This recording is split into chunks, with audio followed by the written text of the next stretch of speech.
Praise the lord, praise the lord, praise the lord. నా ప్రియమైన సహోదరి సహోదరులారా, ప్రభు అయిన యేసుక్రీస్తు వారి నామంలో మీ అందరికీ నా శుభాభివందనాలు తెలియజేస్తున్నాను. దేవుని బిడ్డ, మనము ప్రకటన గ్రంథం ముగింపులోకి వచ్చేసాము. ఇంకా కొద్ది ఎపిసోడ్స్ తోటి ప్రకటన గ్రంథం అయిపోతుంది. మనము వచనం వెంబడి వచనము ప్రకటన గ్రంథాన్ని ధ్యానం చేసుకుంటూ వచ్చాము. దేవుని మహాకృపను బట్టి ఇన్ని దినాలు దేవుడు మనల్ని ఈ ధ్యానంలోకి నడిపించినందుకు మొదటగా దేవునికి కృతజ్ఞతాస్తుతులు చెల్లిస్తున్నాను. దేవుని బిడ్డ, ఈరోజు మనము 1000 ఏళ్ల పరిపాలన గురించి ధ్యానం చేయబోతున్నాం. అసలు బైబిల్లో 1000 ఏళ్ల పరిపాలన గురించి ఎక్కడ ఉంది?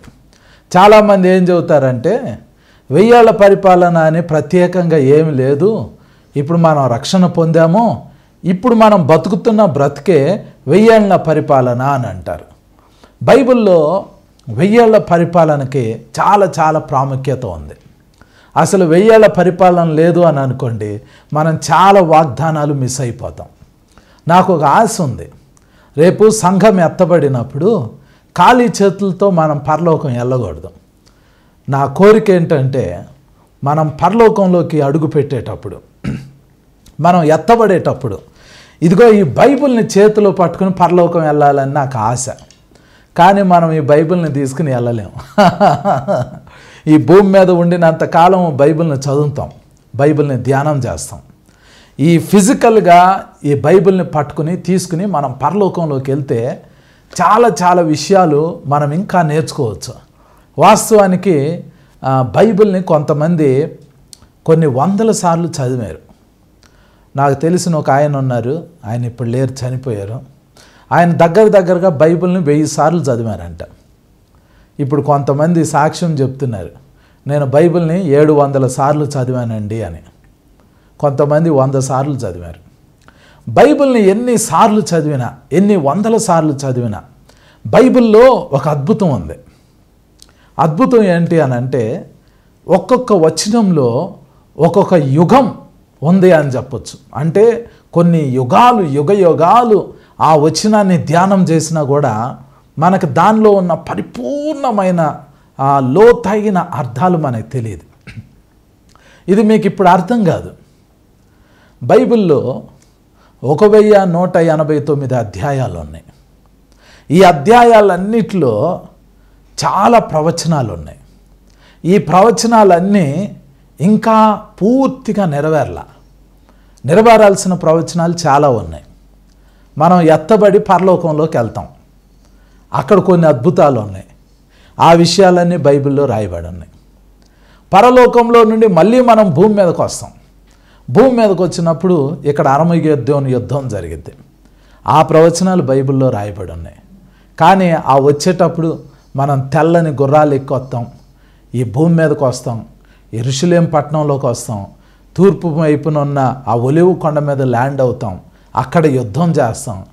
అది అయిపోయిన తర్వాత మళ్ళీ 1000 ఏళ్ల పరిపాలనలోకి వెళ్తాం. 1000 ఏళ్ల పరిపాలన అయిపోయిన తర్వాత కొత్త ఆకాశం, కొత్త భూమి వచ్చింది. అందులో మనం శాశ్వతంగా ఉండబోతున్నాం. నూతనమైన యెరూషలేం పట్టణం ఉండబోతుంది. ఇవన్నీ చాలా ప్రవచనాలు ఉన్నాయి. మనం పరలోకంలోకి వెళ్ళిపోయేటప్పుడు ఖాళీ చేతులతో వెళ్తాం, సంఘం ఎత్తబడేటప్పుడు. కానీ ప్రవచనాలన్నీ బైబిల్లో ఉన్నాయి. నా కోరిక ఏంటంటే, రేపు పరలోకంలోకి ఎత్తబడేటప్పుడు బైబిల్తో ఎత్తబడాలి. బైబిల్ తీసుకుని మనం పరలోకం వెళ్ళిన తర్వాత పరలోకంలో దేవుడు ఒక్కొక్క అద్భుతాన్ని, బైబిల్లో రాయబడిన ఒక్కొక్క ప్రవచనాన్ని, ఒక్కొక్క వాగ్దానాన్ని నెరవేరుస్తున్నప్పుడు మనం వాగ్దానాన్ని చూడాలి, దాని నెరవేర్పు చూడాలి. చాలామందికి బైబిల్ అర్థం కాదు. ఈవెన్ నాకు కూడా అర్థం కాదు. నాకు అర్థమైంది అని అనుకునే లోపు దాంట్లో ఇంకో కొత్త కోణం బయటకు వస్తుంది, ఇంకో కొత్త యాంగిల్ బయటకు వస్తుంది. అసలు 1000 ఏళ్ల పరిపాలన గురించి మనం ధ్యానం చేయాలి అని అంటే బైబిల్ని ఎంతో జాగ్రత్తగా మనం ధ్యానం చేయాలి. యెషయా గ్రంథం, యెహెజ్కేలు గ్రంథం, జకరియా గ్రంథం, బైబిల్లో ఉన్న పాత నిబంధన అంతా 1000 ఏళ్ల పరిపాలన గురించి రాయబడి ఉన్నాయి. చాలా మాటలు రాయబడి ఉన్నాయి. అవన్నీ అంత ఈజీగా అర్థం కావు. ఇప్పుడు ఒక వచనము మనం ఊరికనే ఇలా చదువుకుంటూ వెళ్ళిపోవచ్చు. కానీ అది నెరవేర్పు జరిగేటప్పుడు చాలా అద్భుతం ఉండిద్ది. చాలా అద్భుతంగా ఆశ్చర్యకరంగా ఉండిద్ది. 1000 ఏళ్ల పరిపాలన గురించి చాలామంది నమ్మట్లా. ఇప్పుడు జరిగేదే 1000 ఏళ్ల పరిపాలన అంటున్నారు. దేవుని బిడ్డ, ఈరోజు 1000 ఏళ్ల పరిపాలన గురించి మీతో మాట్లాడాలి అని అనుకుంటున్నాను. 1000 ఏళ్ల పరిపాలన గురించి నేను చాలాసార్లు ఇంతకుముందు మాట్లాడాను. ఆ వీడియోలన్నీ యూట్యూబ్లో ఉన్నాయి, మీరు చూడొచ్చు. అవే వచనాలని మళ్ళీ నేను తీసుకుని ఈ 1000 ఏళ్ల పరిపాలన గురించి ఈరోజు మాట్లాడబోతున్నాం. ఈరోజు మనం ధ్యానం చేయబోతుండగా పరిశుద్ధాత్మ దేవుడు తన హస్తాన్ని మన మీద ఉంచునుగాక. ఆమేన్. ఒక వచనాన్ని మనం చదువుకుందాం. చదువుకుని వాక్య ధ్యానంలోకి వెళ్దాం. ప్రకటన గ్రంథం 20వ అధ్యాయం 4వ వచనం నుండి 6వ వచనం వరకు మనం ధ్యానం చేయబోతున్నాం. ప్రకటన గ్రంథం 20వ అధ్యాయము 4వ వచనం నుండి 6వ వచనం వరకు నేను బైబిల్ చదువుతాను. ఒకసారి మీ బైబిల్స్ ఓపెన్ చేసి చూడండి. అంతటా సింహాసనములను చూచితిని, వాటి మీద ఆసీనులయ్యుండు వారికి విమర్శ చేయుటకు అధికారం ఇయ్యబడెను. మరియు క్రూర మృగమునకైనను దాని ప్రతిమకైనను నమస్కారం చేయక తమ నొసళ్ళ యందు గాని చేతులు యందు గాని దాని ముద్ర వేయించుకొనని వారిని యేసు విషయమై తామిచ్చిన సాక్ష్యము నిమిత్తమును దేవుని వాక్యము నిమిత్తమును శిరచ్ఛేదనము చేయబడిన వారి ఆత్మలను చూచితిని. వారు బ్రతికిన వారై 1000 సంవత్సరములు క్రీస్తుతో కూడా రాజ్యము చేసిరి. ఆ 1000 సంవత్సరములు గడుచు వరకు కడమ మృతులు బ్రతకలేదు. ఇదియే మొదటి పునరుద్ధానము. ఈ మొదటి పునరుద్ధానంలో పాలుగలవారు ధన్యులను పరిశుద్ధులునై ఉందురు. ఇట్టి వారి మీద రెండవ మరణమునకు అధికారము లేదు. వీరు దేవునికిని క్రీస్తుకును యాజకులై క్రీస్తుతో కూడా 1000 సంవత్సరములు రాజ్యము చేయుదురు. 7వ వచనంలో కూడా ఆ మాట ఉంటుంది. 1000 సంవత్సరములు గడిచిన తర్వాత సాతాను తానున్న చెరలో నుండి విడిపింపబడును. దేవుని బిడ్డ, ఇందులోనే దగ్గరగా 5-6 సార్లు 1000 సంవత్సరములు 1000 సంవత్సరములు 1000 సంవత్సరములు అని రాయబడింది. దేవుని దృష్టిలో ఒక దినము 1000 సంవత్సరములతో సమానం. 1000 సంవత్సరములు ఒక దినముతో సమానం దేవుని దృష్టిలో. ఆది కాండంలో మనం ఏదెను వనంలో మనుషుల్ని గనక మనం జాగ్రత్తగా గమనించామంటే ఎవరు 1000 సంవత్సరములు బతకల. ఇప్పటికీ ఈరోజు కూడా ఎవరు 1000 సంవత్సరాలు బ్రతకల. ఒక వ్యక్తి ఈ భూమి మీద 1000 సంవత్సరాలు బ్రతికాడు అనుకోండి, ఆ వ్యక్తి దేవుని దృష్టిలో ఒక దినము గడిపినట్లు. ఎవరు 1000 సంవత్సరాలు బ్రతుకుతున్నారు? ఇప్పుడు అందరూ ఆయుష్కాలం చాలా తగ్గింపబడింది. అందరికీ 60-70 సంవత్సరాలు వచ్చేసరికి ముసలాళ్ళు అయిపోతున్నారు. మరణానికి దగ్గర అవుతున్నారు. దేవుని బిడ్డ, దేవుని చిత్తంలో అసలు మరణం అనేది మనిషికి రాకూడదు. మనిషిని మరణించడానికి దేవుడు సృష్టించలా. మనిషి మరణిస్తున్నాడు అని అంటే అది దేవుని చిత్తం కాదు. మనిషి మరణించకూడదు, రోగాలతో ఉండకూడదు. మనిషికి ఎప్పుడు సంతోషం ఉండాలి, ఆనందం ఉండాలి, పరిశుద్ధంగా ఉండాలి. ఇది దేవుని చిత్తం. దేవుని బిడ్డ, ఈ 1000 ఏళ్ల పరిపాలన గురించి ఈరోజు మనం ధ్యానం చేయబోతున్నాము. అందరు కళ్ళు మూసుకోండి. వాక్య ధ్యానం కొరకు మనం ప్రార్థన చేసుకుని ఆ తర్వాత 1000 ఏళ్ల పరిపాలన ధ్యానం చేద్దాం. పరిశుద్ధుడా తండ్రి, నాయన మీకు వందనాలు ప్రభా. భూమిని, ఆకాశాలని, సముద్రాలని, వాటిలో ఉన్న సమస్తాన్ని మీరు సృష్టించారు నాయన. తండ్రి, ఈరోజు మీ వాక్యం ద్వారా మాతో మాట్లాడండి తండ్రి. మీ ప్రత్యక్షత మాకు అనుగ్రహించండి నాయన. మీరు మాట్లాడినప్పుడు మేము బ్రతుకుతాం నాయన. నాయన, ఈరోజు నీ వాక్యాన్ని పంపించండి తండ్రి.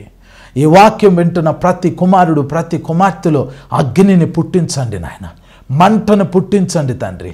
ఒక్కొక్కరితో మీరు మాట్లాడండి నాయన. గొప్ప వెలుగుని బిడ్డల మీదకు పంపించండి తండ్రి. గొప్ప అభిషేకాన్ని నీ బిడ్డల మీదకు పంపించండి నాయన.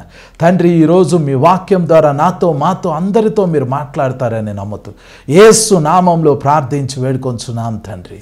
ఆమేన్, ఆమేన్, ఆమేన్. దేవుని బిడ్డ, 1000 ఏళ్ల పరిపాలన ఈ ప్రకటన గ్రంథం 20వ అధ్యాయం 5వ వచనంలో రాయబడింది. 4వ వచనంలో ఆఖరి లైన్ చదువుతున్నాను. వారు బ్రతికిన వారై 1000 సంవత్సరములు క్రీస్తుతో కూడా రాజ్యము చేసిరి. 5వ వచనంలో ఆ 1000 సంవత్సరములు గడుచు వరకు కడమ మృతులు బ్రతకలేదు. ఇది మొదటి పునరుద్ధానం.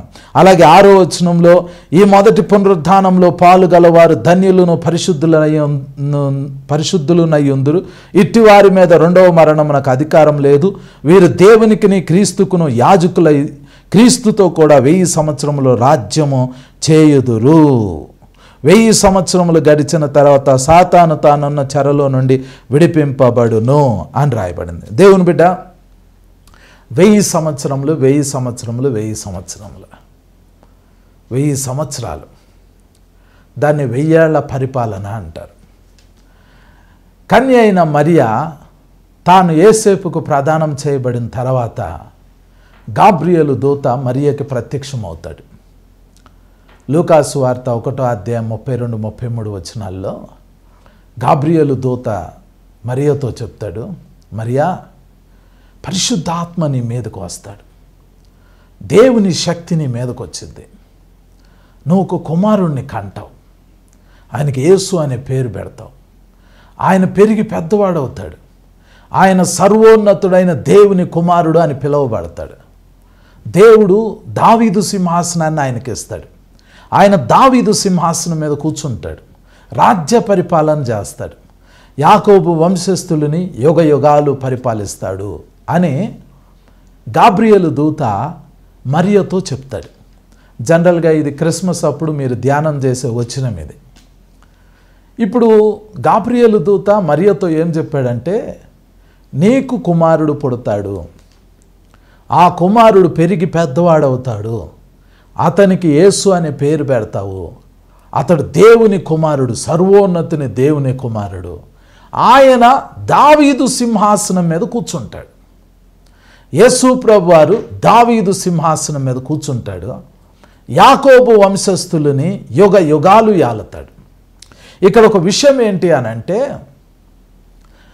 గాబ్రియేలు దూత చెప్పిన ప్రవచనము నెరవేరలా. జనరల్గా ప్రవచనం నెరవేరకపోతే ఏమంటారు?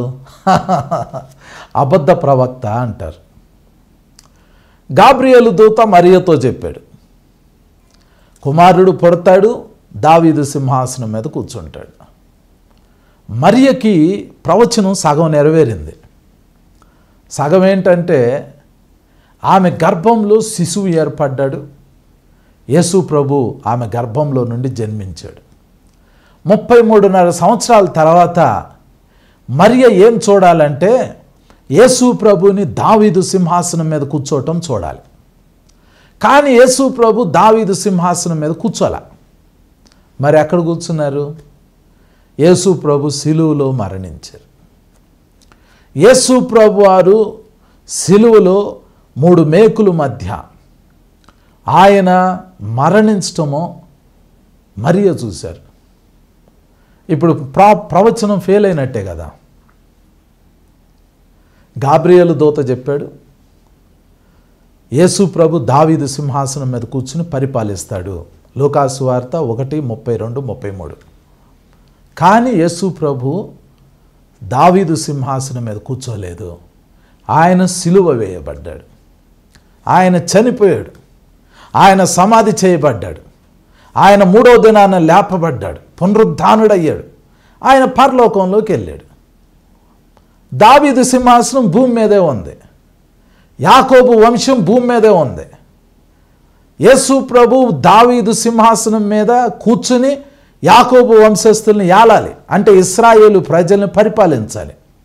ఇప్పుడు చూడండి, ఇశ్రాయేలు దేశం మీద హౌతీలు యుద్ధం చేస్తున్నారు, హమాస్ తీవ్రవాదులు దాడులు చేస్తున్నారు, ఇరాన్ వాళ్ళు డ్రోన్లు పంపిస్తున్నారు, రష్యా వాళ్ళు వార్నింగ్లు ఇస్తున్నారు, అరబ్ దేశాలన్నీ ఇశ్రాయేల్కి అగెన్స్ట్గా మాట్లాడుతూ ఉన్నాయి. ఇశ్రాయేల్ దేశంలో పీస్ లేదు.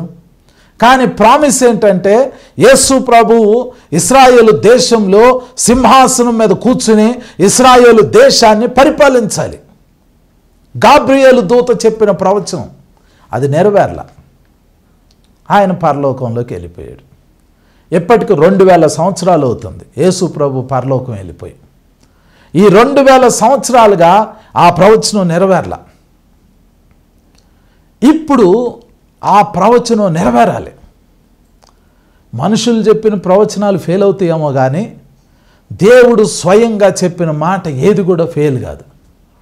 లేఖనాల్లో యేసుక్రీస్తు ప్రభువారు రాజ్య పరిపాలన చెయ్యాలి అని రాయబడి ఉంది. కాబట్టి ఆయన రాజ్య పరిపాలన చేస్తాడు. ఒక వచనం నేను చదువుతాను. కొరింథీయులకు రాసిన మొదటి పత్రిక 15వ అధ్యాయము 24వ వచనం. మీ దగ్గర బైబిల్స్ ఉంటే ఒకసారి తీసి చూడండి. కొరింథీయులకు రాసిన మొదటి పత్రిక 14వ అధ్యాయము 24వ వచనం. 15వ అధ్యాయము 24వ వచనం.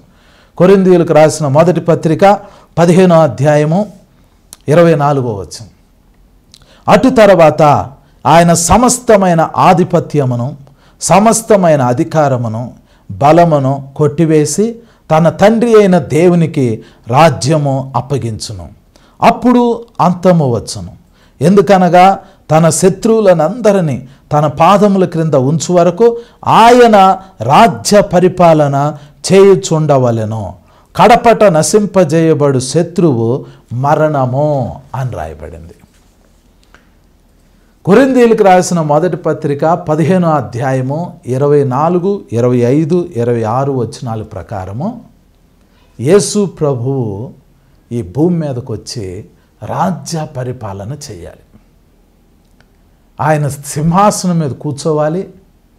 ఆయన ఇశ్రాయేలు దేశాన్ని పరిపాలించాలి. నేను ఈ మధ్యకాలంలో ఇశ్రాయేల్ దేశం వెళ్ళొచ్చాను. ఇశ్రాయేలు దేశంలో యెరూషలేము పట్టణంలో యేసు ప్రభు సింహాసనం వేసుకుని కూర్చోవాలి. 1000 సంవత్సరాలు రాజ్య పరిపాలన చేయాలి. ఇది ఎప్పుడు నెరవేరిద్ది అని అంటే ముందు సంఘం ఎత్తబడిద్ది. సడన్గా మనకు ఆకాశంలో బోర శబ్దం వినపడిద్ది. దేవుని బోర శబ్దం వినబడిన వెంటనే మనం బతికున్నా మనం చనిపోయినా ఈ భూమి మీద నుంచి మన శరీరాలు లేపబడి ఆకాశంలోకి వెళ్తాయి. అక్కడ మనం యేసు ప్రభుని కలుసుకుంటాం. అక్కడ నుండి మనం పరలోకంలోకి వెళ్తాం. అక్కడ దేవుణ్ణి, తండ్రి అయిన దేవుణ్ణి కలుసుకుంటాం. అక్కడ కొన్ని సంవత్సరాలు ఉంటాం. పరలోకంలో మనకి మొదట బహుమానాలు ఇవ్వబడతాయి. తర్వాత యేసు ప్రభుతో వివాహం జరిగేది. గొర్రెపిల్ల వివాహ మహోత్సవం అంటారు. ఆ తర్వాత కొన్ని రోజులు మనం పరలోకంలో ఉంటాం. మనతో పాటు యేసు ప్రభు ఉంటారు. యేసు ప్రభు మనల్ని పరలోకంలో సంతోషపరుస్తారు, ఆనందపరుస్తారు, సర్ప్రైజెస్ ఇస్తారు. ఆ కాలం అయిపోయిన తర్వాత భూమి మీదకి మరలా మనల్ని యేసు ప్రభు తీసుకుని వస్తారు. ప్రకటన గ్రంథం 19వ అధ్యాయంలో ఈ సన్నివేశం ఉంది. యేసు ప్రభు తెల్లని గుర్రమెక్కి పరలోకం నుండి బయలుదేరి వస్తూ ఉంటుంటే మనం కూడా పరలోకంలో ఉన్న తెల్లని గుర్రాలు మనందరం ఒక్కొక్కళ్ళం ఒక్కొక్క గుర్రం ఎక్కి ఈ భూమి మీదకి పరలోకం నుండి వస్తాం. అప్పుడు ఎందుకు రావాల్సిన పరిస్థితి వచ్చిందంటే ఈ భూమి మీద అప్పుడు ఇశ్రాయేలీలు ఉంటారు.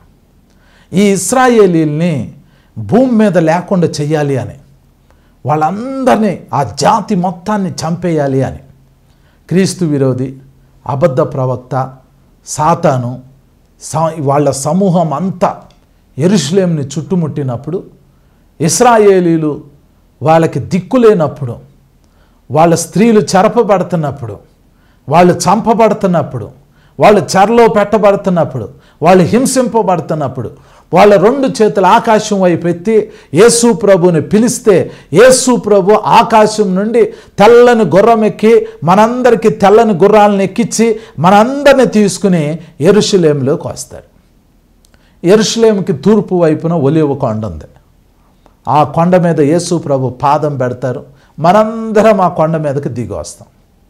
ఆ రోజు క్రీస్తు విరోధిని, అబద్ధ ప్రవక్తని యేసు ప్రభు ఎత్తి అగ్నిగుండంలో పడేస్తారు. సాతాన్ని 1000 సంవత్సరాలు బంధిస్తారు. అయిపోయింది. సాతానేమో 1000 సంవత్సరాలు బంధింపబడతాడు. క్రీస్తు విరోధి, అలాగే అబద్ధ ప్రవక్త, వాడి సమూహము అంతటిని దేవుడు బతికొండగానే తీసుకెళ్ళి అగ్నిగుండంలో వేసేస్తాడు. వాడి ఆర్మీ మొత్తాన్ని దేవుడు యేసు ప్రభు చంపేస్తారు. వాళ్ళ రక్తం అలా ఫ్లో అయ్యిద్ది. వాళ్ళ శరీరాలన్నీ ఆకాశ పక్షులు వచ్చి తింటాయి. ఇదంతా అర్మగెద్దోన్ యుద్ధం అంటారు. ఇదంతా ఒక రోజులో అయిపోయిద్ది. ఇప్పుడంటే హమాస్ మీద ఇస్రాయేలీల మీద హమాస్ వాళ్ళు ఈ బాంబులు వేసుకుంటూ ఉన్నారు. ఇప్పటికే దగ్గర 10 నెలలు అవుతుంది, యుద్ధం ఆగల. కానీ అర్మగెద్దోన్ యుద్ధం ఒక్క రోజులో అయిపోయింది. యుద్ధం అయిపోయింది. యుద్ధం అయిపోయిన తర్వాత అప్పుడు యేసు ప్రభు భూమి మీద ఉంటున్నాడు, ఆయనతో పాటు మనము భూమి మీద ఉంటాం. యేసు ప్రభుకి పునరుద్ధాన శరీరం ఉండిద్ది, మనకి పునరుద్ధాన శరీరాలు ఉంటాయి. కానీ ఇశ్రాయేలీలకి పునరుద్ధాన శరీరాలు ఉండవు. ఇశ్రాయేలీలతో పాటు యోర్దాను వాళ్ళు, ఐగుప్తు వాళ్ళు, ఇంకా చాలామందికి మామూలు శరీరమే ఉంటుంది. ఇలాంటి మాంసంతో ఉన్న శరీరం ఉంటుంది. ఎందుకంటే వాళ్ళు ఎత్తబడలా. ఇశ్రాయేలీలు ఎత్తబడలేదు, మరికొంతమంది జనము ఎత్తబడలేదు. ఈ ఎత్తబడకుండా విడవబడిన వాళ్ళు ఈ భూమి మీద ఉన్నారు. ఎత్తబడిన సంఘము పరలోకం వెళ్ళింది, పునరుద్ధాన శరీరంతో వెళ్ళింది, పునరుద్ధాన శరీరంతో వచ్చింది. ఇప్పుడు ఎత్తబడిన సంఘానికి యేసు ప్రభు వారికి వివాహ మహోత్సవం జరిగింది. మరి విడవబడిన ఇశ్రాయేలీలకి వాళ్ళకి పునరుద్ధాన శరీరం లేదు, వాళ్ళు పునరుద్ధానం చెందల, వాళ్ళు మామూలు శరీరంతోనే ఈ భూమి మీద ఉన్నారు. యోర్దాను వాళ్ళు భూమి మీదే ఉంటారు, యోర్దాను దేశస్థులు. వాళ్ళని మోయాబు, అమ్మోను, ఏదోము ఈ ప్రాంతం అని బైబిల్ చెబుతుంది. వీళ్ళకి పునరుద్ధాన శరీరం లేదు. మరి కొంతమంది ఎత్తబడిన వాళ్ళు ఆ రోజు 666వ ముద్ర వాళ్ళ దగ్గరికి రాకపోయినందుకు, వాళ్ళు యేసుప్రభు నమ్మకపోయినా, వాళ్ళ దగ్గరికి 666వ ముద్ర రాకపోయినా వాళ్ళు విడవబడి ఉన్నారు. మీకు అర్థమైందా? కొన్ని ప్రాంతాలకి సువార్త ఇంకా వెళ్ళాల, ఆ సువార్త వెళ్ళని ప్రాంతాలకి టెక్నాలజీ వెళ్ళాల, ఆ ప్రాంతాలకి 666వ ముద్ర కూడా వెళ్ళదు. వాళ్ళు విడవబడతారు, ఎత్తబడరు. వాళ్ళందరూ విడవబడి ఉంటారు. వాళ్ళకి సువార్త లేదు, 666వ ముద్ర లేదు, టెక్నాలజీ లేదు, ఏమీ లేదు. అలాంటి ప్రజలు విడవబడతారు. మరి విడవబడి ఉన్నారు వాళ్ళు ప్రజలు భూమి మీద. ఇప్పుడు మనమేమో పరలోకంలోకి వెళ్ళొచ్చాం, వివాహం మహోత్సవంలో పాల్గొన్నాం, మనకు పునరుద్ధాన శరీరాలు ఉన్నాయి. ఇప్పుడు ఇక శత్రువు లేడు. సాతాన్ని ఏమో తీసుకెళ్ళి 1000 సంవత్సరాలు బంధించేశారు. క్రీస్తు విరోధి అబద్ధ ప్రవక్త వాడి దెయ్యాలు దురాత్మలు అన్నిటిని తీసుకెళ్ళి అగ్నిగుండంలో వేసేసాం. ఇక మిగిలింది ఎవరు? ఈ భూమి మీద యేసుప్రభు ఉంటారు, యేసుప్రభుతో మనం ఉంటాము, మనందరికి పునరుద్ధాన శరీరాలు ఉంటాయి. విడవబడిన వాళ్ళు ఇశ్రాయేలీలు ఉంటారు. ఇప్పుడు నెక్స్ట్ ఏంటి? నెక్స్ట్ ఏం జరిగిద్ది అని అంటే, యేసు ప్రభు ఈ భూమి మీద రాజ్య పరిపాలన ప్రారంభిస్తాడు. ఇప్పుడు భూమి మొత్తం మీద యేసు ప్రభు రాజ్యాన్ని స్థాపించాలి. మీరు పరలోక ప్రార్థన చేసే అలవాటు మీకుంటే, పరలోక ప్రార్థనలో మనం ఒక పాయింట్ ప్రార్థన చేస్తాం. పరలోకమందున్న మా తండ్రి, నీ నామము పరిశుద్ధపరచబడునుగాక, నీ రాజ్యము వచ్చునుగాక అని ప్రార్థన చేస్తాం. అది ఊరికి నేను నోటితో అనేస్తారు మీరు. ఆయన రాజ్యం రావటం అంటే ఏంటంటే, యేసు ప్రభు ఈ భూమి మీద తన రాజ్యాన్ని స్థాపించాలి. ఆ రాజ్యము ఆ రోజు స్థాపింపబడింది.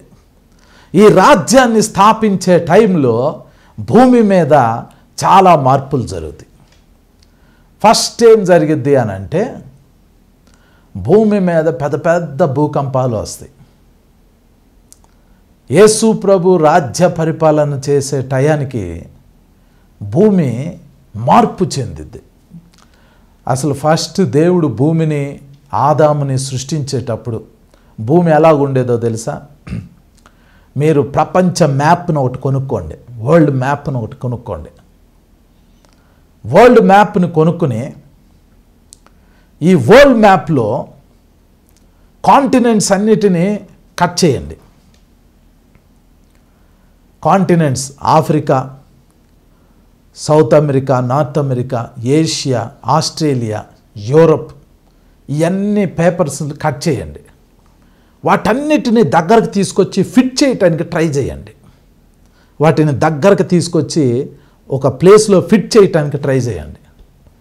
ఒక ఆశ్చర్యమైన విషయం ఏంటంటే, ఈ ల్యాండ్స్ ఇప్పుడు ఎక్కడెక్కడైతే ఈ కాంటినెంట్స్ అన్నీ నీళ్ల మీద చెదిరిపోయి ఉన్నాయో, ఈ అన్నిటిని దగ్గరకు తీసుకొచ్చి ఫిట్ చేస్తే కరెక్ట్గా ఫిట్ అవుతాయి, ఎగ్జాక్ట్గా ఫిట్ అయిపోతాయి, ఫిక్స్ అవుతాయి. ఎందుకు ఫిక్స్ అవుతాయి అని అంటే, ఒకప్పుడు ఈ భూమి మొత్తం ఒకలాగే ఉండేది. ఒకవైపు భూమి ఉండేది, ఇంకోవైపు నీళ్లు ఉండేవి. ఈ భూమి మీద. ఆదికాండం 10వ అధ్యాయంలో ఒక అతను పుడతాడు. అతని పేరు పెలెగు. పెలెగు అని ఆయన పుట్టినప్పుడు భూమి పగిలిపోయింది. ఆదికాండం 10వ అధ్యాయంలో ఉంటుంది. పెలెగు పుట్టినప్పుడు అతని దినములలో భూమి దేశములుగా విభాగింపబడును అని ఉంటుంది. భూమి విడిపోయింది. ఆ టైంలో నార్త్ అమెరికా ఒకవైపుకి చీలిపోయింది, సౌత్ అమెరికా ఒకవైపుకి చీలిపోయింది, ఆఫ్రికా ఒకవైపుకి చీలిపోయింది, ఆస్ట్రేలియా ఒకవైపుకి వెళ్ళిపోయింది, ఏషియా ఒకవైపులోకి వెళ్ళిపోయింది, యూరప్ ఒకవైపుకి వెళ్ళిపోయింది. ఇవన్నీ భూభాగాలు చీలిపోయినాయి. ఇవన్నీ సముద్రాల మీద అక్కడొక అక్కడొక పార్ట్గా ఉండిపోయింది. అంతకుముందు ఎలా ఉండేది? అంతకుముందు Africa, Australia, north America, south America, Asia, Europe ఇవన్నీ ఒక్క చోట ఫిక్స్డ్గా ఉండేవి. సెంటర్లో యెరూషలేము ఉండేది. భూమి మధ్యలోకి యెరూషలేముకి తూర్పు వైపున, పశ్చిమ వైపున, ఉత్తరం వైపున, దక్షిణం వైపున ల్యాండ్ ఉండేది. యెరూషలేముని సెంటర్గా దేవుడు పెట్టాడు. ఆ భూమిలోనే, ఆ ప్రాంతంలోనే ఏదెను వనం ఉంది. ఏదెను వనం ఉన్న కాలంలో ఈ ఏదెను వనాన్ని దేవుడు స్థాపించినప్పుడు, భూమి మీద ఏదెను వనాన్ని పెట్టినప్పుడు ఏదెనుకి తూర్పు దిక్కున తోట వేసాడు. చాలామంది కమెంటేటర్స్ ఏమంటారంటే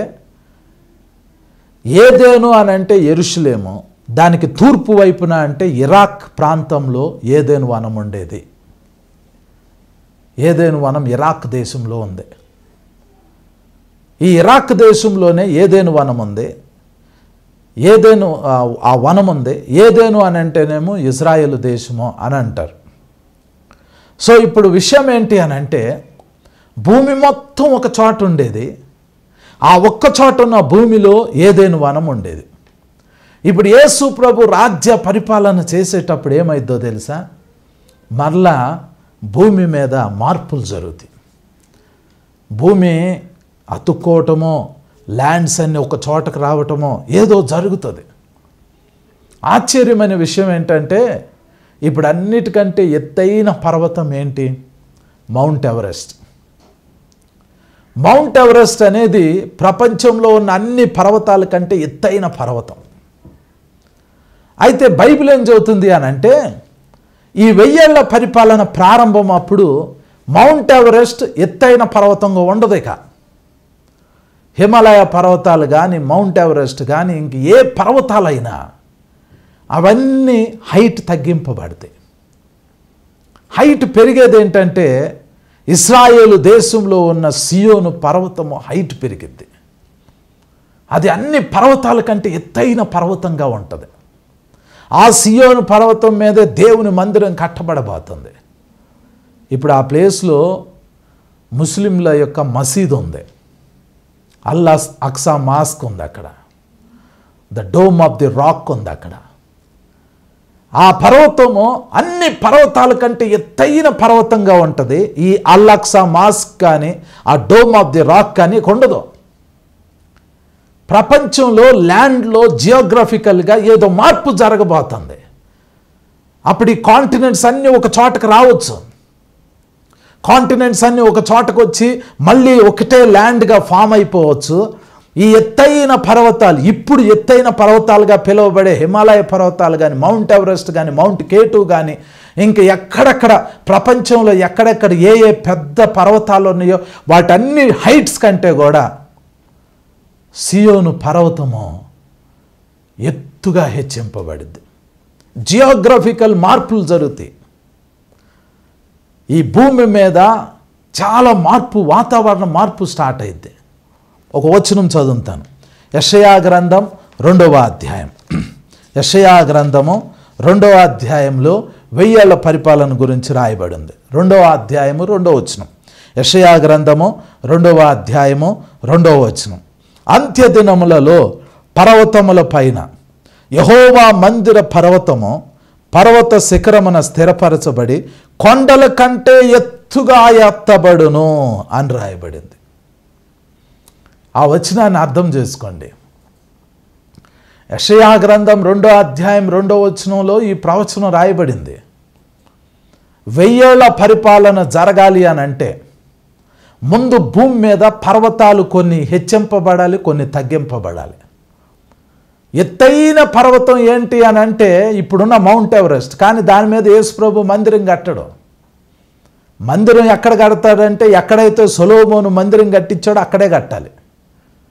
ఆ మందిరం ఇప్పుడు ఎక్కడుందనంటే సియోను కొండ, యెరూషలేము పట్టణంలో ఆ కొండపైన ఆ మందిరం ఉంది. దాన్ని ముస్లింలు పడగొట్టేసేసి ఇప్పుడు వాళ్ళ మసీదు కట్టారు. కానీ దాన్ని ఆ ప్లేస్లోనే యేసు ప్రభు మందిరం కడతారు. అది కొండ, సియోను కొండ. ఇక్కడ ఏం రాయబడింది? యెషయా గ్రంథం 2వ అధ్యాయం 2వ వచనంలో అంత్య దినములలో పర్వతముల పైన యెహోవా మందిర పర్వత శిఖరమున స్థిరపరచబడి కొండల కంటే ఎత్తుగా ఎత్తబడును. ప్రవాహము వచ్చినట్టు సమస్త అన్యజనులు దానిలోనికి వచ్చెదరు. ఆ కాలమున సియోనులో నుండి ధర్మశాస్త్రము, యెరూషలేములో నుండి యెహోవా వాక్కు బయలు వెళ్ళును అని రాయబడింది. మీకు అర్థమైందా? యెరూషలేము పట్టణం అనేది 7 కొండల మీద కట్టబడింది. వాటిల్లో ఒక కొండ సియోను కొండ, ఇంకో కొండ మొరియా పర్వతం. ఈ 2 పర్వతాలు అలాగే ఇంకొన్ని పర్వతాలు, మిగిలిన 5 పర్వతాలు కలిపి దాన్ని చదునుగా చేసి, దాని శిఖరం మీద చదునుగా చేసి మందిరం కట్టాలి.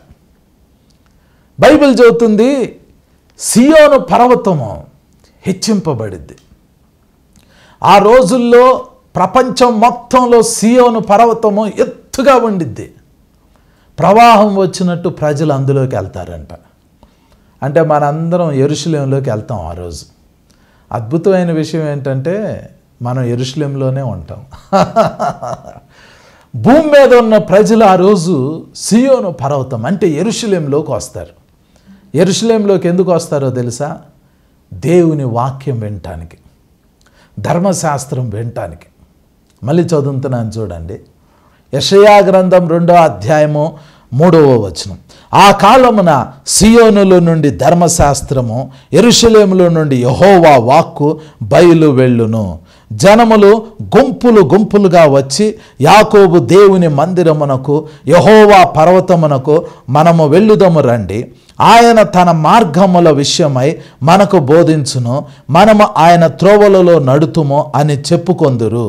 ఆయన మధ్యవర్తి అయి అన్యజనులకు న్యాయము తీర్చును, అనేక జనములకు తీర్పు తీర్చును. వారు తమ ఖడ్గములను నాగటి నక్కులుగాను, తమ ఈటెలను మచ్చుకత్తులుగాను సాగుగొట్టుదురు. జనము మీదికి జనము ఖడ్గమెత్తకయుండును, యుద్ధము చేయ నేర్చుకొనుట ఇక మానివేయను అని రాయబడింది. ఇదంతా అర్థమేంటో తెలుసా? యేసు ప్రభు ఈ భూమి మీద 1000 ఏళ్ల రాజ్య పరిపాలన స్టార్ట్ చేయటానికి ముందు ఈ భూమి మీద జియోగ్రఫికల్ చేంజెస్ వస్తాయి. యేసు ప్రభు సింహాసనం ఎక్కడేసు కూర్చోవాలి? అన్నిటికంటే ఎత్తైన దాని మీద సింహాసనం వేసుకుని కూర్చోవాలి. మన దేశంలో ప్రెసిడెంట్ ఆఫ్ ఇండియా యొక్క చైర్ అన్నిటికంటే ఎత్తుగా ఉండాలి. ఆ చైర్లోనే ప్రెసిడెంట్ ఆఫ్ ఇండియా కూర్చుంటారు. కానీ ఒక బాబా ఉన్నాడు, ఆయన పేరు చెప్పను. మన ఇండియాలోనే ఒక బాబా ఉన్నాడు, ఆయన చనిపోయాడు. ఆయన ఏం చేశాడో తెలుసా? ఆయన కూర్చునే సింహాసనం, ఆయన కూర్చునే చైర్ ఉంది చూసారా, దానిని ప్రెసిడెంట్ ఆఫ్ ఇండియా కూర్చునే చైర్ కంటే కూడా 2 అంగుళాలు పెద్దగా పెట్టుకున్నాడు. కొద్దిగా ఎత్తు, 2 అంగుళాలు ఎత్తుగా ఉంటుంది. ఇప్పుడు అందరికంటే ఎత్తైన చైర్ మీద కూర్చోవలసింది ప్రెసిడెంట్ ఆఫ్ ఇండియా. అతని చైర్, అతని సింహాసనం ఎంత ఎత్తుందో తెలుసుకుని ఈ బాబా గారు ఏం చేశారంటే, నేను ప్రెసిడెంట్ ఆఫ్ ఇండియా కంటే ఎత్తుగా ఉండాలి అని చెప్పి అతని చైర్ని 2 అంగుళాలు ఎత్తు పెంచుకున్నాడు. కానీ యేసు ప్రభు కూర్చునే సింహాసనం ఎట్లా ఉండిద్ది అని అంటే, ఈ భూమి మీద ఉన్న పర్వతాలన్నీ తగ్గింపబడతాయి. యేసు ప్రభు ఎక్కడైతే సింహాసనం వేసుకుని కూర్చోవాలని అనుకుంటున్నారో ఆ సియోను పర్వతము ఎత్తుగా హెచ్చింపబడిద్ది. దాని మీద యేసు ప్రభు సింహాసనం వేసుకుని కూర్చుంటాడు. ప్రజలందరూ అక్కడికి వెళ్తారు. అక్కడికి యెహోవా శిఖరం మీదకి, యెహోవా పర్వత శిఖరం మీద ఏముండిద్ది? మందిరం ఉండిద్ది. యెహోవా మందిరం ఉండిద్ది. యేసు ప్రభు వచ్చినప్పుడు ఆయన చేసే ఫస్ట్ పని ఏంటి అని అంటే, ఆయన టెంపుల్ని కట్టిస్తాడు, యెహోవా మందిరాన్ని కట్టిస్తాడు. ఇప్పుడు సొలొమోను యెరూషలేములో మొట్టమొదటి దేవాలయాన్ని కట్టించాడు. నెబుకద్నెజర్ వచ్చి ఇరాక్ దేశం నుంచి తన సైన్యాన్ని తీసుకొచ్చి ఆ టెంపుల్ని కూలగొట్టాడు, ఆ టెంపుల్ని కాల్చేశాడు. తర్వాత మళ్ళీ జెరుబ్బాబెలు, యెహోషువ వీళ్ళు మళ్ళీ 70 సంవత్సరాల తర్వాత మళ్ళీ ఆ మందిరాన్ని కడతారు. కట్టిన తర్వాత క్రీస్తు శకం 70వ సంవత్సరంలో రోమ్ నుంచి టైటస్ అనే చక్రవర్తి వచ్చి మళ్ళీ ఆ దేవాలయాన్ని కూలగొట్టేశాడు. రెండవ దేవాలయం కూడా కూలిపోయింది. ఇక అప్పటి నుంచి ఇశ్రాయేలీలు మందిరాన్ని కట్టుకోలే. 7వ శతాబ్దంలో, క్రీస్తు శకం 7వ శతాబ్దంలో టర్కీ దేశం నుంచి సులైమాన్ అని ఒకడు వస్తాడు. వాడొచ్చి ఇశ్రాయేలు దేశంలో ఇశ్రాయేలీల మందిరం ఎక్కడుందో అక్కడ వాడు ఒక మసీదుని కట్టించాడు. దాన్నే డోమ్ ఆఫ్ ది రాక్ అంటారు. ఇక అప్పటి నుంచి ఇప్పటి వరకు అది అట్లాగే ఉంది. ఇశ్రాయేలీలు ఏం చేస్తారంటే మళ్ళీ ఇప్పుడు ఆ మసీదు ఉన్న ప్లేస్లో కానీ కొంతమంది ఏమంటున్నారంటే దాని పక్కన కానీ ఇశ్రాయేలీలు మందిరం కట్టించుకుంటారు అని అంటున్నారు. ఇశ్రాయేలీలు మందిరం కడతారు. నేను కూడా ఏమనుకున్నానంటే ఇప్పుడు ఇశ్రాయేలీలు ఆ మందిరం కట్టడానికి కానుకలు కలెక్ట్ చేస్తున్నారు. ద టెంపుల్ ఇన్స్టిట్యూట్ అని ఇజ్రాయెల్లో యెరూషలేం పట్టణంలో ఒక ఇన్స్టిట్యూట్ ఉంది. వాళ్ళే అక్కడ టెంపుల్ కట్టడానికి దానికి కావలసినవన్నీ సమకూరుస్తున్నారు. వాళ్ళు దానికి కానుకలు అడుగుతున్నారు, అంటే డొనేషన్స్. మీకు ఇష్టమైతే ఇవ్వచ్చు. నేను కూడా మరి ఇశ్రాయేలీలకి దేవుని మందిరం కావాలి, వాళ్ళకి మళ్ళీ మనం డబ్బులు పంపిద్దామో, కానుక పంపించడం మంచిదే కదా అని నాకు కూడా అనిపించింది. తర్వాత ఏమనిపించిందో తెలుసా? వాక్యం ఏం చెబుతుంది అని అంటే, ఇప్పుడు ఇశ్రాయేలీలు యెరూషలేంలో మందిరం కడతారు, కానీ అందులోకి క్రీస్తు విరోధి పోయి కూర్చుంటాడు. తెస్సలోనీయులకు రాసిన 2వ పత్రిక 2వ అధ్యాయంలో పౌలు చెబుతాడు, ఏది దేవుడు అనబడునో, ఏది పూజింపబడునో దానిని అంతటిని ఎదిరించి తానే దేవుడునని చెప్పి వాడు పోయి పరిశుద్ధ స్థలంలో కూర్చుంటాడంట. ఎవడు? యాంటిక్రైస్ట్, క్రీస్తు విరోధి. యూదులు దేవాలయాన్ని కడతారు, కానీ అందులో పోయి క్రీస్తు విరోధి కూర్చుంటాడు. మనం డబ్బులు ఇస్తే ఆడు మందిరం కడితే ఆడు పోయి కూర్చుంటే మనకేం ఉపయోగం? అందుకని నేను డబ్బులు పంపిలా. క్రీస్తు విరోధి వచ్చి 3rd టెంపుల్లో కూర్చుంటాడు. యూదులు వాళ్ళు దేవాలయాన్ని కడతారు, కానీ అందులోకి క్రీస్తు విరోధి వెళ్ళి కూర్చుని ఇశ్రాయేలీని హింసిస్తాడు. వాడు ఆ మందిరాన్ని కూలగొట్టేస్తాడు. మళ్ళీ 4వ టెంపుల్ని యేసు ప్రభు కడతారు. యేసు ప్రభువు తెల్లని గుర్రం ఎక్కి పరలోకం నుండి భూమి మీదకు వచ్చేటప్పుడు ఆయన వెనకాల మనం కూడా పరలోకం నుండి తెల్లని గుర్రాలు ఎక్కి భూమి మీదకు వస్తాము.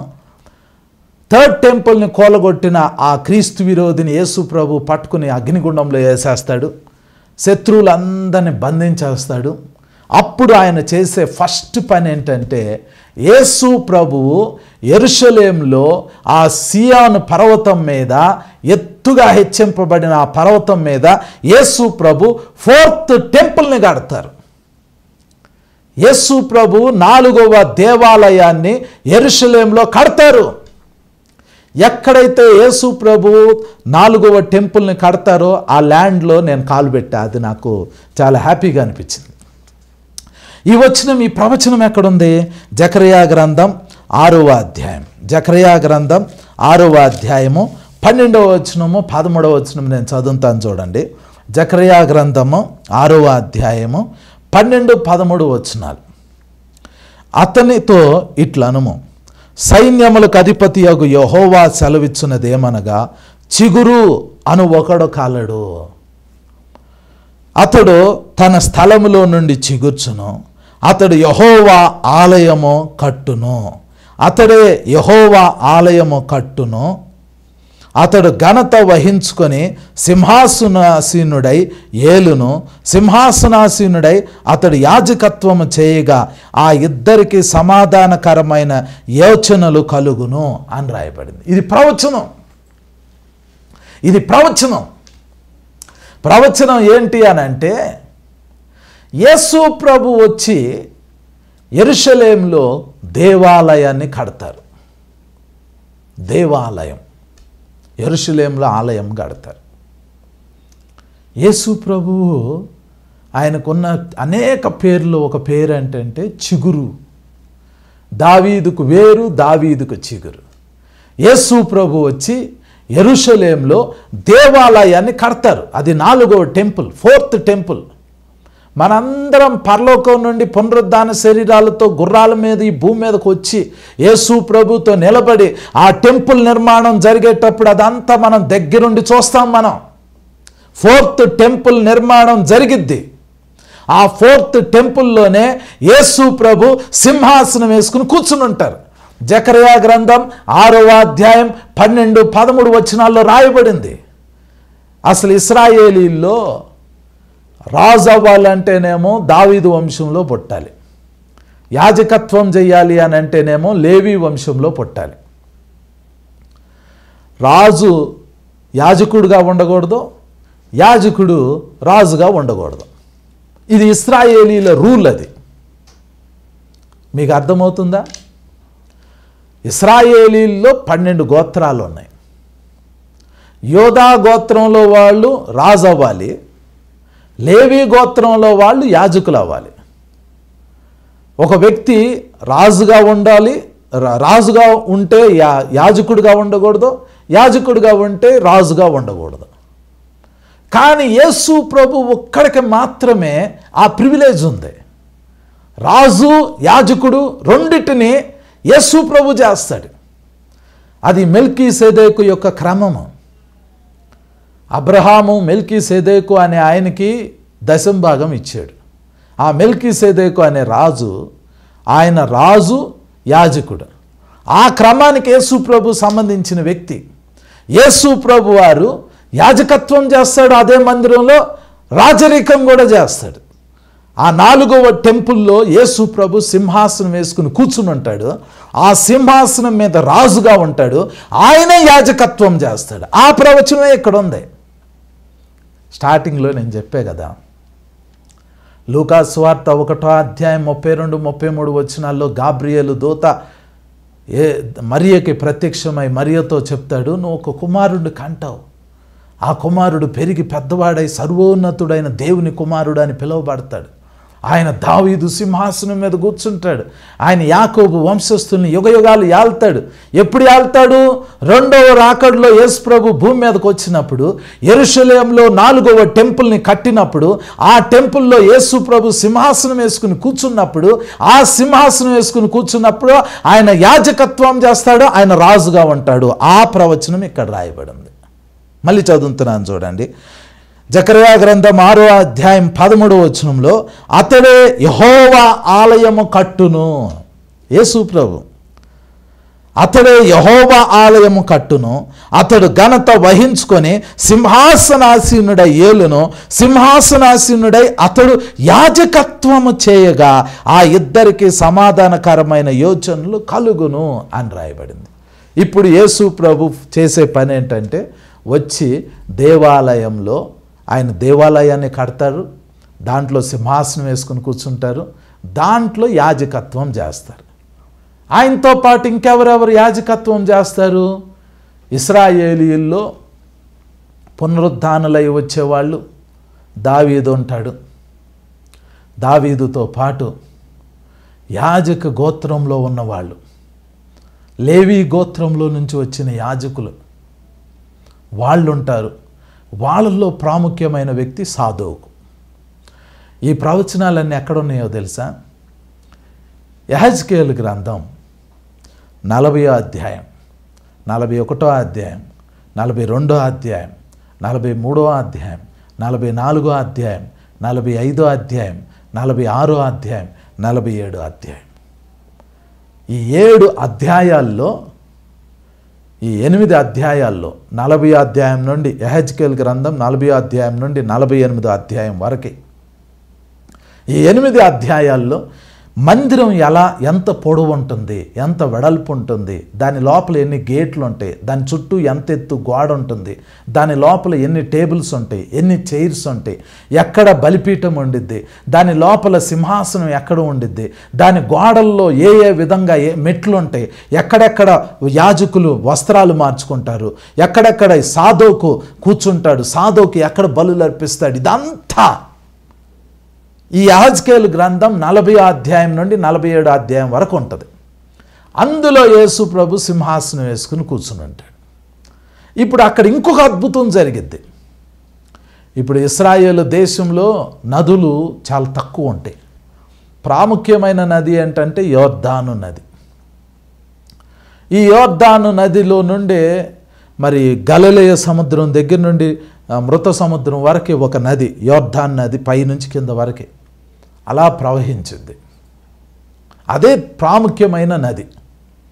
కానీ యేసు ప్రభు యెరూషలేములో మందిరం కట్టినప్పుడు, ఆ మందిరంలో యేసు ప్రభు సింహాసనం వేసుకుని కూర్చున్నప్పుడు, అందులో ఆయన యాజకత్వం చేస్తున్నప్పుడు, రాజుగా సింహాసనం వేసుకుని కూర్చున్నప్పుడు, ఆయన యాజకత్వం చేసేటప్పుడు ఇంకొక అద్భుతం జరిగింది.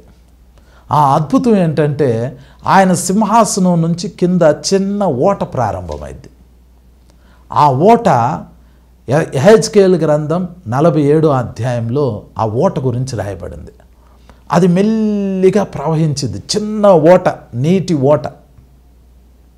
ఆ దేవాలయంలో నుంచి చిన్నగా పారిద్ది, చాలా చిన్న నీరు, చిన్నగా స్లోగా ప్రవహించింది నీరు. అది ప్రవహించుకుంటే వెళ్ళిద్ది. మనకు సమయం లేదు, కానీ మీరు యెహెజ్కేలు గ్రంథం 47వ అధ్యాయం చదవండి. అది ప్రవహించుకుంటా పారుతుంది. మొదట 1000 మోర్లు పారిద్ది. ఆ 1000 మోర్ల నీళ్ళల్లో ఒక దేవదూత యెహెజ్కేలుతో అంటాడు, యెహెజ్కేలు ఈ నీళ్ళల్లో నడువు అంటాడు. నడవమంటే ఆ నీళ్ళల్లో యెహెజ్కేలు నడుస్తున్నాడు అనుకోండి, 1000 మోర్లు నడిచాడు. అది నదిలాగా ప్రవహిస్తుంది, ఆ దేవాలయంలో నుంచి ప్రవహిస్తుంది, సన్నటి దార అది. అలా ప్రవహిస్తుంటే 1000 మోర్లు అందులో నడుచుకుంటూ వెళ్తే నీళ్లు చీలమండలం లోతుకే వస్తాయి. మళ్ళీ 1000 మోర్లు నడవమంటాడు దేవదూత. మరలా 1000 మోర్లు నడిస్తే మోకాళ్ళ లోతు నీళ్ళు వస్తాయి. మరలా 1000 మోర్లు నడవమంటాడు, అప్పుడు నడుం లోతు నీళ్ళు వస్తాయి. మరలా 1000 మోర్లు నడవమంటాడు, అప్పుడు ఈతలేని అనుభవంలోకి వెళ్తుంది.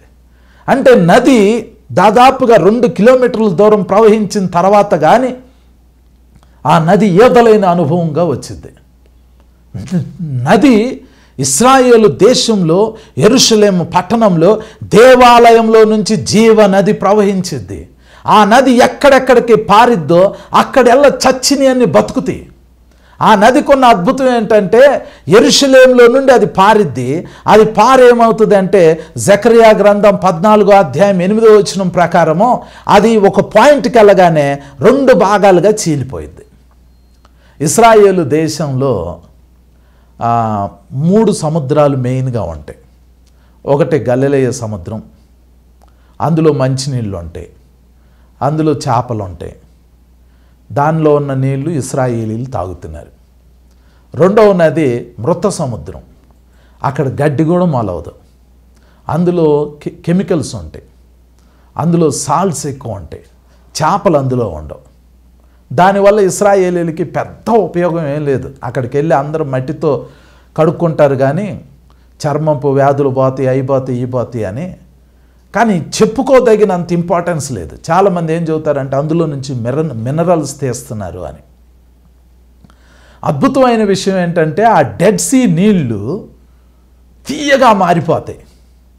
ఈ యెరూషలేములో నుంచి వచ్చిన నీళ్ల యొక్క ఓట మెల్లిగా బయలుదేరి అది ప్రవహించుకుంటూ వెళ్ళిపోయిన తర్వాత కొంత దూరం వెళ్ళి ఒక ప్లేస్లో ఆగి అది ఆ నది 2 భాగాలుగా చీలిపోయింది.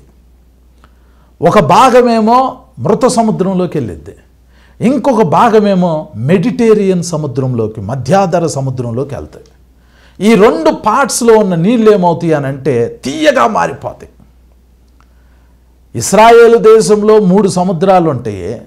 గలిలయ సముద్రము మంచినీళ్ళు, మృత సముద్రము అది ఉప్పు నీళ్ళు, మధ్యాధర సముద్రము అది ఉప్పు నీళ్ళు. ఈ జీవజాలపు నది సముద్రం ఆ యొక్క సింహాసనం దగ్గర నుంచి బయలుదేరి ప్రవహించినప్పుడు ఒక భాగము మధ్యాధర సముద్రంలోకి వెళ్ళింది, ఇంకొక భాగము డెడ్ సీలోకి వెళ్ళింది. అప్పుడు ఆ సముద్రాలు మంచినీళ్ళుగా మారుతాయి. అప్పుడు చేపలు అందులో అద్భుతంగా మొలుస్తాయి. ఈ నది పక్కనే కొన్ని చెట్లు మొలుస్తాయి. ఆ చెట్లకి నెల కాయలు కాస్తాయి. ఆ కాయలు తింటే జీవవృక్షపు కాయలు తిన్నట్టుగా ఉంటుంది. కొంతమంది ఏం నమ్ముతారంటే ఈ జీవవృక్షపు ఫలాలు అని నమ్ముతారు. ఆ తర్వాత ఆ ఆకులు ఎవరికైనా రోగం వస్తే దాన్ని తీసుకుని అక్కడ పెట్టుకుంటే స్వస్థత వచ్చింది. ఇప్పుడు ఆ మందిరంలో యేసు ప్రభు సింహాసనం వేసుకుని కూర్చున్నప్పుడు ఆ నది ప్రవహించినప్పుడు ఉప్పు నీళ్ళన్నీ మంచినీళ్ళుగా మారిపోయినప్పుడు ఒక అద్భుతం ఏంటంటే ఒక పర్టికులర్ ప్లేస్లో బురద ఉండిద్ది, ఊబులు ఉంటాయి, మట్టి ఊబులు ఉంటాయి. ఆ నది అక్కడ కూడా ప్రవహించిద్ది, కానీ అక్కడ అది బాగుపడదు, అది ఉప్పుగానే ఉంటుంది. యెహెజ్కేలు గ్రంథం 47వ అధ్యాయము 12వ వచనంలో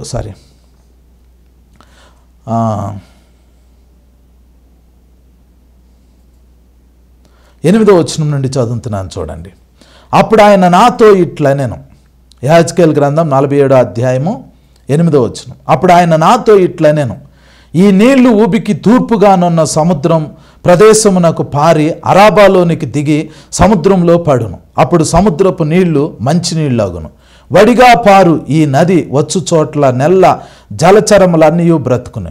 ఈ నీళ్లు అక్కడికి వచ్చుట వలన ఆ నీరు మంచి నీళ్ళగును గనుక చేపలు బహు విస్తారములగును.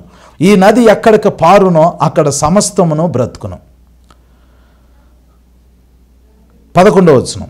అయితే ఆ సముద్రపు బురద స్థలములోను ఊబి స్థలములను ఉప్పు గలవై ఉండి బాగు కాక యుండును అని రాయబడింది. సముద్రం నీళ్ళన్నీ తీయగా మారుతాయి అంట, కానీ సముద్రం దగ్గర ఉన్న ఒక బురద స్థలము ఊబి స్థలంలో మాత్రం ఉప్పు ఉంటుంది. మరి ఉప్పు అవసరం కదా, కాబట్టి ఉప్పు కూడా ఉంటుంది 1000 ఏళ్ల పరిపాలన కాలంలో. ఇప్పుడు మీకేమర్థమైంది? యేసు ప్రభు పరలోకం నుండి భూమి మీదకి వస్తాడు. యెరూషలేములో దేవుని మందిరం కడతారు, అందులో సింహాసనం వేసుకుని కూర్చుని ఉంటారు. ఆ సింహాసనం దగ్గర నుండి ఒక నది ప్రవహించిద్ది, అది తూర్పుగా వెళ్ళిద్ది, అది మృత సముద్రంలోకి వెళ్ళిద్ది, మధ్యాధర సముద్రంలోకి వెళ్తుంది. సముద్రం నీళ్ళన్నీ తీయగా మారుతాయి. ఇప్పుడు రాజ్య పరిపాలన ప్రారంభమైంది. ఈ 1000 ఏళ్ల పరిపాలన గురించి ఇంకా చెప్పాల్సింది చాలా ఉంది. అందులో ఎవరుంటారు? ఇప్పుడు యేసు ప్రభు మందిరం కట్టారు. ఆ మందిరంలో యేసు ప్రభుతో పాటు మనం కూడా ఉంటాం. మనకు ఒక ప్రవచనం ఉంది. ప్రకటన గ్రంథం 1వ అధ్యాయం 6వ వచనం, ప్రకటన గ్రంథం 5వ అధ్యాయం 10వ వచనం, పేతురు రాసిన మొదటి పత్రిక 2వ అధ్యాయం 9వ వచనం. ఈ వచనాలన్నీ ప్రకారము యేసు ప్రభు మనకేం చెప్పారంటే మనల్ని రాజులుగా చేస్తానన్నారు, యాజకులుగా చేస్తానన్నారు. ఆ రోజు భూమి మీద మనము రాజులుగా ఉంటామో ఆ దేవాలయంలో యాజకులుగా కూడా ఉంటాం. యేసు ప్రభు మనకి కొన్ని దేశాలని కొన్ని ప్రాంతాలని ఇచ్చి పరిపాలించమంటారు. ఆ ప్రాంతాల్లో మనం రాజులుగా ఉంటామో మన పైన యేసు ప్రభు రాజులకు రాజుగా ఉంటారు. మనం యెరూషలేం దేవాలయంలోకి వెళ్ళి యేసయ్య దగ్గర యాజకత్వం చేస్తాము. ప్రజలకి యేసయ్యకి మధ్యలో మనం యాజక ధర్మం జరిగిస్తాం. ఇప్పుడు ఈ వాతావరణంలో కొన్ని అద్భుతాలు జరగబోతున్నాయి. అద్భుతాలు ఏంటో తెలుసా? ఏదెను వనంలో ఏం జరిగిందో 1000 ఏళ్ల పరిపాలనలో అది చూస్తాం. ఏదెను వనంలో ఏం జరిగింది? ఏదెను వనంలో సింహము గొర్రె పిల్లని చంపుకొని తినలేదు. మీరు డిస్కవరీ ఛానల్ చూడండి, నేషనల్ జియోగ్రఫీ ఛానల్ చూడండి. ఒక పశువుని, ఒక ఎద్దునో, ఒక గొర్రె పిల్లనో, ఒక జింకనో అనేక సింహాలు వేటాడి చంపుతూ ఉంటాయి. అది చూసేటప్పుడు మీకేమనిపించిందో తెలుసా? సింహాలు క్రూరంగా ఒక జంతువుని పట్టుకుని దాన్ని చీల్చి, దాని రక్తాన్ని చీల్చి, దాని మాంసాన్ని చీల్చి తింటా ఉంటుంటే, అరే ఈ జంతువుని తప్పిస్తే బాగుండు అని మీకు అనిపించింది. దేవుడేమైనా క్రూరమైన వాడా అలాంటి సిస్టమ్ని పెట్టడానికి? ఏదేను వనంలో ఏ జంతువు ఇంకో జంతువుని చంపలా. 1000 ఏళ్ల పరిపాలన కాలంలో జరిగేది ఏంటంటే, ఒక జంతువు ఇంకో జంతువుని చంపదు. సింహము గడ్డి మేసిద్ది, చిరుతపులి గడ్డి మేసిద్ది, తోడేలు గడ్డి మేసిద్ది, అన్నీ గడ్డే మేస్తాయి. ఆదికాండం 1వ అధ్యాయంలో బైబిల్ ఏం చెబుతుంది అని అంటే 30-31లోన దేవుడు ఏమంటాడంటే, సమస్త జంతువులన్నిటికీ చెట్లలో నుంచి ఆహారం వచ్చింది అని చెప్పారు. ఆ వచనం ఒక్కసారి చదువుతాను. ఆదికాండం 1వ అధ్యాయము 30వ వచనం. భూమి మీద నుండి జంతువులన్నిటికీ, ఆకాశ పక్షులన్నిటికీ, భూమి మీద ప్రాకు సమస్త జీవులకును పచ్చని చెట్లనియో ఆహారమగునని పలికెను, ఆ ప్రకారమాయను అని రాయబడింది. ఆ రోజు జరిగేది ఏంటంటే, జంతువులన్నీ గడ్డే తింటాయి, ఆకులు తింటాయి, ఫలాలు తింటాయి. ఈ ప్రవచనం ఎక్కడ రాయబడిందో తెలుసా? యెషయా గ్రంథం 11వ అధ్యాయము 6వ వచనం చదువుతున్నాను చూడండి.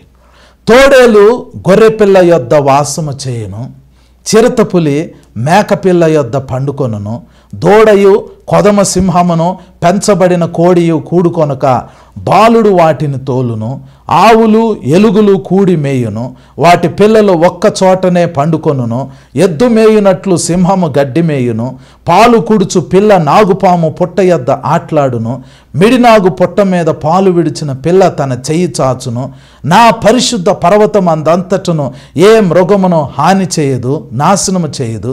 సముద్రము జలములతో నిండి ఉన్నట్టు లోకము యెహోవాను గూర్చిన జ్ఞానముతో నిండియుండును అని రాయబడింది. ఆ రోజుల్లో ఏ జంతువు ఇంకో జంతువుని చంపదు.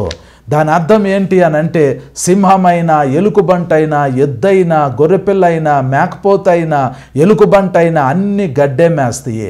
అన్నీ కలిసి ఒక చోట కూడి ఉంటాయి. చిన్న పిల్లోడు వెళ్ళి వాటిని తరుముతాడు. ఈవెన్ నాగుపాము కూడా ఒక వ్యక్తిని కరవదు. ఆ నాగుపాము కూడా మనిషిని చంపదు. ఆ రోజు మనిషి ఆయుష్కాలం పొడిగింపబడిద్ది. బతికి ఉంటే ఎంతకాలం బతుకుతాడో తెలుసా? ఆ మనిషి ఈవెన్ 1000 సంవత్సరాలు బ్రతుకుతాడు. ఇంకొక వచనం చదువుతాను. యెషయా గ్రంథం 65వ అధ్యాయం 20వ వచనం నుండి చదువుతున్నాను. అక్కడ ఇకను కొద్ది దినములే బ్రతుకు శిశువులు ఉండరు, కాలం నిండని ముసలివారుండరు, బాలురు 100 సంవత్సరముల వయస్సు గలవారై చనిపోవుదురు, పాపాత్ముడై శాపగ్రస్తుడగు వాడు సహితము 100 సంవత్సరములు బ్రతుకును అని రాయబడింది. పిల్లలు మినిమం 100 years బతకాల్సిందే. అది బాల్యం అయినట్లు. మనిషి ఆయుష్ గురించి దేవుడు మాట్లాడాడు. 21వ వచనం కూడా చదువుతాను చూడండి. యెషయా గ్రంథం 65వ అధ్యాయం 21వ వచనం. జనులు ఇండ్లు కట్టుకొని వాటిలో కాపురముందురు, ద్రాక్ష తోటలు నాటించుకొని వాటి ఫలములను అనుభవింతురు. వారు కట్టుకొన్న ఇండ్లలో వేరొకరు కాపురముండరు, వారు నాటుకొన్న వాటిని వేరొకరు అనుభవింపరు. నా జనుల ఆయుష్యము వృక్షాయుష్యమంత యగును. నేను ఏర్పరచుకొనిన వారు తాము చేసుకొనిన దాని ఫలమును పూర్తిగా అనుభవింతురు. వారు వృధాగా ప్రయాసపడరు, ఆకస్మికముగా కలుగు అపాయము నొందుటికై పిల్లలను కనరు. వారు యెహోవా చేత ఆశీర్వదింపబడుదురు. వారి సంతానపు వారు వారి యొద్దనే యుందురు. వారికి ఇలాగున జరుగును, వారు వేడుకొనక మునుపు నేను ఉత్తరమిచ్చెదను, వారు మనవి చేయుచుండగా నేను ఆలకించెదను. తోడేళ్లును గొర్రెపిల్లలను కలిసి మేయును, సింహము ఎద్దువలే గడ్డి తినును, సర్పమునకు మన్ను ఆహారమగును. నా పరిశుద్ధ పర్వతములలో అవి హాని అయినను నాశనమైనను చేయకుండును అని యెహోవా సెలవిచ్చుచున్నాడు. దేవుని బిడ్డ, దీని అర్థం ఏంటి అని అంటే, ఆ రోజు మనిషి యొక్క ఆయుష్ కాలము పొడిగింపబడిద్ది. బైబిల్ చెబుతుంది మనిషి యొక్క ఆయుష్ వృక్షం యొక్క ఆయుష్ లాగా అవుతుందంట. హిమాలయ పర్వతాల్లో కొన్ని చెట్లు ఉన్నాయి, అవి 3000 సంవత్సరాలుగా బతికున్నాయి అంట. యెరూషలేంలో ఒక ఒలివ చెట్టు ఉంది, అది 5000 సంవత్సరాలు వయసు ఉన్నది. 3000 సంవత్సరాలు వయసున్న ఒలివ చెట్టు ఉంది అని అంటున్నాడు. మనిషి అసలు మరణం లేకుండా కూడా బతకొచ్చు. ఆ రోజు మరణం ఉండదు అని కాదు. యేసు ప్రభుకు ఆ వ్యక్తి దగ్గరగా ఉంటే అసలు మరణించడు అని. 1000 ఏళ్ల పరిపాలన కాలంలో మనుషులు చనిపోరా అంటే చనిపోతారు, కానీ అంత యాక్సిడెంట్స్ ద్వారా ఆరోగ్య సమస్యల ద్వారా చనిపోరు. మనిషి ఆది కాండంలో 969 సంవత్సరాలు బతికాడు, 930 సంవత్సరాలు బతికాడు. అలాగే 1000 ఏళ్ల పరిపాలన కాలంలో మనిషి 1000 సంవత్సరాలు కూడా బతుకుతాడు. ఆ 1000 ఏళ్ల పరిపాలనలో మనము పునరుద్ధాన శరీరంతో ఉండి యేసు ప్రభుతో పాటు 1000 ఏళ్ల రాజ్య పరిపాలన చేస్తాం. మిగిలిన వాళ్ళు మామూలు శరీరంతో ఉండి వాళ్ళు ఈ భూమి మీద మామూలు జీవనం జీవిస్తారు, కానీ వాళ్ళు 1000 సంవత్సరాలు బతుకుతారు. దేవుని బిడ్డ, 1000 ఏళ్ల పరిపాలన చాలా అద్భుతమైంది. దీని గురించి ఇంకా మరిన్ని విషయాలు మనం రాబోయే ఎపిసోడ్లో మాట్లాడుకుందాం. ఆ 1000 ఏళ్ల పరిపాలనలో మనము రాజులుగా యాజకులుగా ఉండాలి అని అంటే ఈరోజు మీ జీవితాన్ని యేసు ప్రభుకి సమర్పించి యేసయ్య రక్తంతో మిమ్మల్ని మీరు కడుక్కుంటే పునరుద్ధానం శక్తితో ప్రభు నింపుతారు. అట్టి కృప పరిశుద్ధాత్మ దేవుడు మనందరికీ దయచేయనుగాక. ఆమేన్. ప్రార్థన చేసుకుందాం. పరిశుద్ధ తండ్రి, నైనా ఈరోజు వాక్యం విన్న ఈ కుమారుడు కుమార్తెని అందరినీ జ్ఞాపకం చేసుకొని తండ్రి, నీ బిడ్డలను మీరు ఆశీర్వదించండి నాయన. ఎత్తబడే సంఘంలో మేము ఉండటానికి 1000 ఏళ్ల పరిపాలనలో మేము మీతో పాటు రాజ్యం చేయటానికి ప్రభువా మేము నిలబడటానికి మా కృప చూపించమని యేసు నామంలో ప్రార్థించి వేడుకొంచున్నాం తండ్రి. ఆమేన్, ఆమేన్, ఆమేన్.